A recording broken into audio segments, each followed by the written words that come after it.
Assalamualaikum dan apa kabar kepada penonton semua dalam kisah seram. Alhamdulillah. Moga-moga para penonton sekalian dan saya sendiri sentiasa sihat walafiat, terhindar daripada malapetaka, terhindar daripada godaan-godaan makhluk halus, ya, sentiasa sihat. Jadi kali ini kita akan ceritakan pengalaman saya juga ketika dahulu semasa remaja di kampung.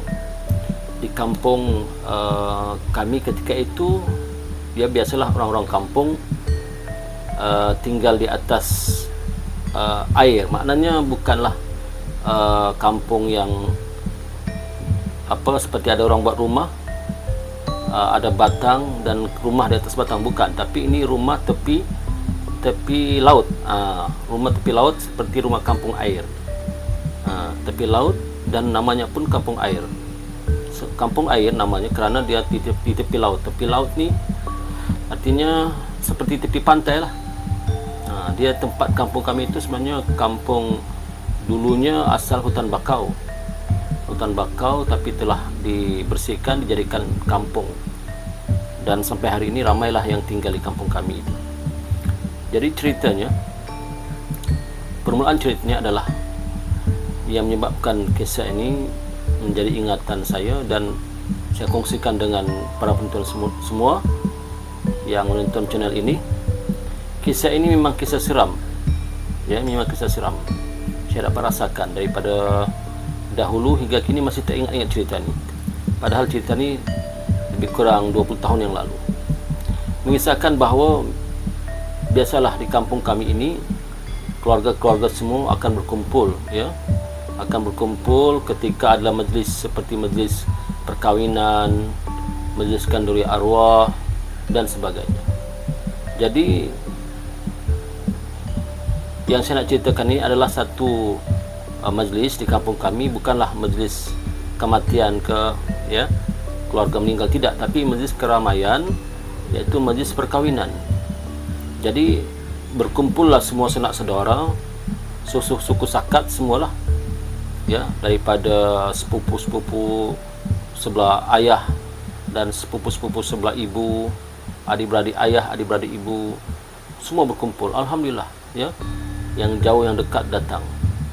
Jadi maklumlah, orang-orang masih lagi peringkat remaja ni, belasan tahun ni suka berkumpul, ya, selepas program selesai, majlis perkahwinan selesai, keramaian selesai, ya, maka sehari selepas itu kami tak pulang lagi.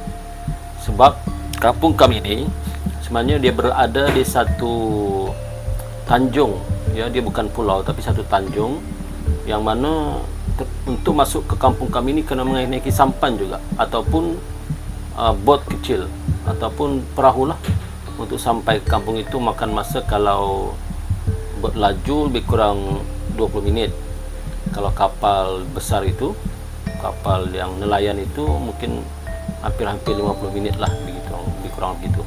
Jadi lagi pun selesai program, cuaca pun tak bagus, dalam keadaan suasana hujan lebat, angin, ribut dan sebagainya, maka keluarga di kampung ni menggalakkan jangan balik dulu, esok atau lusa baru balik. Lagipun jarang jam berjumpa, biasalah kan, jarang jam berjumpa.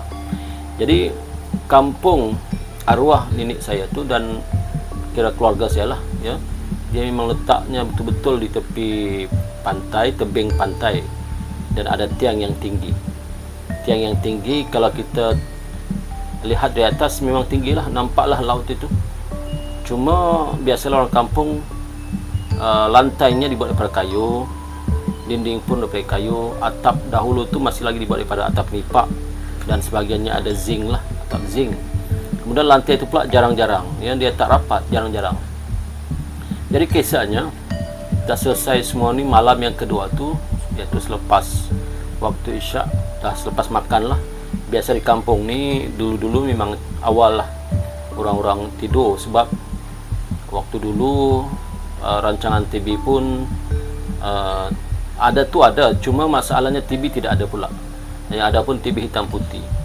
Dan orang-orang remaja macam kami pun ketika itu taklah minat sangat nak menonton TV.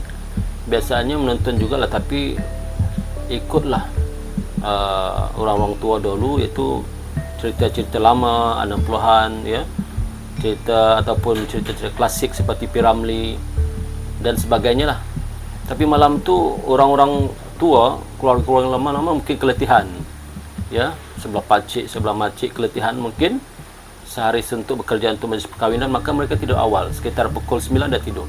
Yang kami remaja ni masih lagi borak-borak, sembang-sembang, gelak sana gelak sini, ketawa sini.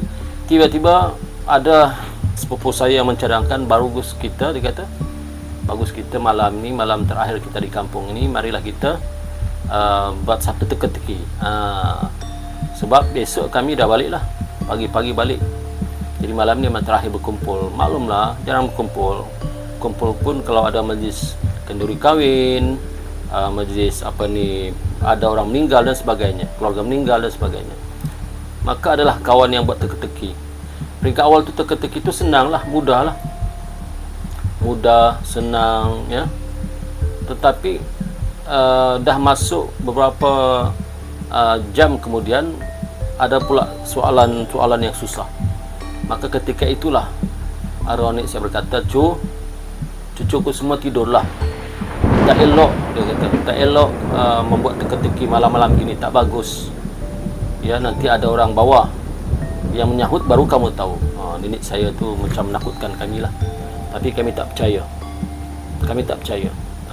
asalkan tak adalah orang nak, siapa pula nak menjawab soalan teka-teki kami, dan kami lah. Kata ni saya tak apalah tapi jangan lama-lama, lepas tu tidur lah. Kami kata, ya nenek, sebentar lagi ni, mungkin dalam setengah jam kami baru tidur. Dah masa dah pukul 10.30. Kami janji dengan 11 tu tidurlah. Kalau di kampung 11 malam ni kira dah lewat lah, sunyi lah kampung tu, tak ada seorang pun yang buka TV. Memang pun TV black and white, hitam putih, menggunakan pula bateri enjin kereta, tak ada elektrik, pakai lampu pom, lampu genset tu, lampu pelita, tak ada elektrik. Kampung tak ada elektrik, kampung kami waktu itulah. Jadi selepas itu adalah satu soalan, saya masih ingat soalan ini. Soalan ini sebenarnya tak susah jugalah, tapi yang menyoal tu sepupu saya ini agak terpelajar sikit. Soalannya pelik-pelik, tetapi dia bukan soalan teka-teki biasa. Soalnya begini, soalannya saya masih ingat sampai sekarang. Ti di atas ti, datang ti, makan ti, tinggal ti, apakah dia? Maka kami pun bingung, apa ti di atas ti, datang ti, makan ti, tinggal ti. Biasanya soalan teka-teki ialah banyak-banyak ikan, apakah yang paling besar, apa tu, banyak pokok-pokok itu, macam-macam lah. Tiba-tiba ini soalannya ti di atas ti, datang ti, makan ti, tinggal ti. Kami pun macam malas nak jawab soalan tu. Kata sepupu saya, jawablah. Kenapa tak jawab? Jawab. Kamu tadi soalan kamu tanya, saya boleh jawab. Ini soalan terakhir ni, tak boleh jawab, malam ni tak boleh tidur. Kami pun salah juga. Sebenarnya tak jawab pun boleh, tak ada masalah, tapi dah janji dengan kami semua dan sepupu mesti jawab apapun soalan. Maka pun masing-masing kami bincang-bincang dengan yang lain, apa soalan, apa jawapannya. Tak ada seorang pun yang boleh jawab. Maka kata sepupu saya ni, cepat, apa dia? Saya kata, cuba ulang balik sekali lagi. Ulang lagi semula, apakah soalan tu? Senang je soalan ni, dia kata. Ti di atas ti, datang ti, makan ti, tinggal ti. Kamu jawablah, dia kata. Kamu jawab dengan ayat. Oh, begitulah. Maklumkanlah, jawab dengan ayat. Dia tak beritahu. Jawab dengan ayat. Ti di atas ti, datang ti, makan ti, tinggal ti. Buat ayat. Maka dalam keadaan kami pening-pening itu, masa dah dekat pukul 11. Saya kata sekali lagi dengan sepupu saya ni, cuba kuatkan soalan tu. Ti di atas ti, datang ti, makan ti, tinggal ti. Maka tiba-tiba, tak semana-mana, kami terdengar suara tu. Saya jawab, cu. Kata suara, saya jawab, cu. Kami pun terkejut. Suara siapa ni? Saya jawab, cu. Kami tengok nenek kami dah tidur dah. Semua dah tidur, sunyi. Suara siapa? Saya jawab, cu. Suara, ya Allah. Kami pun sampai terbatuk macam itulah. batuk takut menggigil. Terbatuk, soalan siapa? Lantas malam tu tak ada seorang pun yang jawab soalan tu. Tak ada seorang pun yang jawab. Tetapi dengar suara dari bawah, saya jawab, cu. Subhanallah, kami menggigil ketakutan malam tu. Baru kami teringat bahawa kata nenek kami, jangan bersoal jawab teka-teki pada malam-malam ni. Kebetulan pula malam tu malam Jumaat. Jangan, dia kata, jangan. Nanti ada orang lain yang menjawab. Benar. Bila kami dengar soalan tu, orang yang dari bawah kolong tu, yang dari bawah kolong tu menjawab, dia minta izin untuk menjawab soalan. Tapi kami tak balas, kami takut. Dan kami lihat di bawah kolong tu tak ada apa-apa. Cuma air, macam biasa.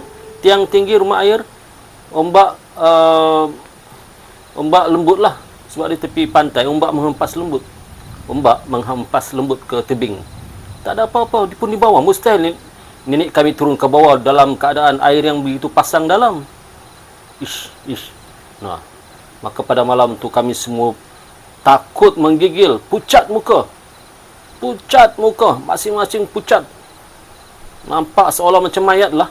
Tarik selimut, tidur bersama-sama, tidur berhimpit-himpit. Subhanallah. Kalau saya ingat hari itu memang lucu lah. Tidur berhimpit-himpit. Tak ada, biasa sebelum tu tidur jauh-jauh. Dalam keadaan tu tidur himpit, berselimut, satu selimut. Kami semua, keluarga, sepupu, adik-beradik semua laki-laki lah pada masa tu. Memang kami suka kumpul laki-laki. Yang perempuannya perempuan, yang perempuannya pula pergi tolong di dapur. Kami laki-laki tolong cari kayu api. Dan malam tu lah sambil duduk minum kopi itu. Subhanallah, dalam keadaan menggigil. Saya masih ingat lagi suara tu menggigil. Saya jawab, cu. Seram. Saya jawab, cu, seram. Kembang bulu rumah saya. Sampai sekarang saya ingat. Selesai pagi tu, selesai subuh, kami bertolak kira-kira pukul 7 pagi daripada kampung tu. Naik enjin bot lah, naik bot balik ke bandar. Sampai ke bandar kami tak bercakap langsung, sepatah pun tak bercakap. Dah balik kampung tu dah seminggu baru kami bercakap semula. Baru kami bertemu balik dengan sepupu saya dan kawan-kawan yang lain yang sempat jumpa yang lain tu tak sempat sebab jauh. Yang sempat beberapa orang keluarga saya yang menanya soalan tu, saya nak tanya. Sebenarnya apa jawapannya? Apa jawapannya? Ti di atas ti, datang ti, makan ti, tinggal ti.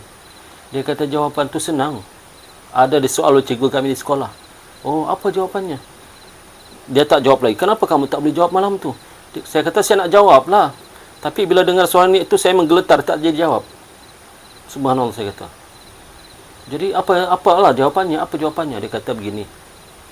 Ti di atas ti itu sambung ayat, buatkan satu ayat. Jawapannya adalah timun di atas tikar. Datang tikus, makan timun, tinggal tikar. Oh, saya kata. Kenapa tak bagi tahu awal-awal?